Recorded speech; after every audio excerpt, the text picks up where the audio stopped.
Que serait la vie sans votre radio? N'y pensez pas, on n'a pas l'intention de s'en aller. Vous êtes des milliers à nous écouter. Merci à chacune et chacun d'entre vous. Écoutez la voix qui vous parle de l'autre côté des ondes. C'est la radio que vous aimez. Merci de nous rejoindre, chers internautes et téléspectateurs, sur notre chaîne. De partout, vous êtes à travers les régions de la République démocratique du Congo. Vous nous suivez également à travers les régions de la diaspora. Nous vous disons une fois de plus, bienvenue dans cette série d'informations. Cette journée du 17 décembre 2024, dans le cadre de vous informer sur la situation qui prévaut sur les lignes de front entre les forces armées congolaises et FARDC, soutenu par le Wazalendo contre le rebelle du M23 dans le territoire de Lubero Nord Kivu. Sur ce, nous vous demandons de vous abonner nombreux tout en partageant nos informations aux autres dans le cadre de trouver la suite de nos productions à tout prix que nous allons poster de nouvelles informations. C'est depuis 5 heures du matin de ce mardi 17 décembre que les affrontements ont repris dans le territoire de Lubero en province du Nord Kivu.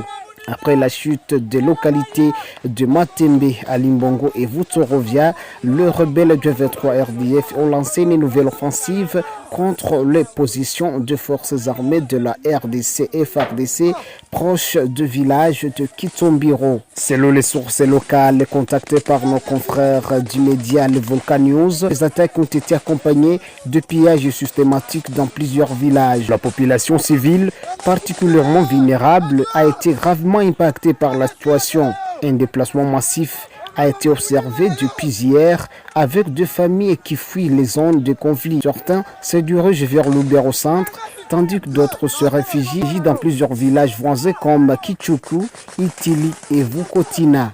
La journée du 16 décembre, le rebelle du 23 RDF ont pris le contrôle de la cité d'Alimbongo, stratégique pour les forces armées congolaises et FARDC dans le territoire de Lubero. Précisons que plusieurs centaines de ménages ont trouvé refuge à Kitombiro en provenance d'Alimbongo et font état de combats particulièrement violents entre les forces armées congolaises et le rebelle du 23. Les affrontements se poursuivent depuis plus de 16 jours dans la région du couloir sur la route nationale numéro 2 qui relie la ville de Butembo à celle de Goma au nord Kivu à l'est de la République démocratique du Congo.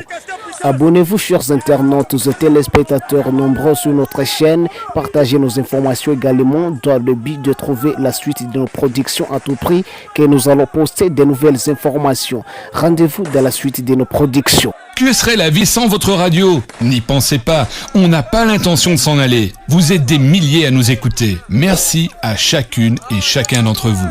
Écoutez la voix qui vous parle de l'autre côté des ondes. C'est la radio que vous aimez.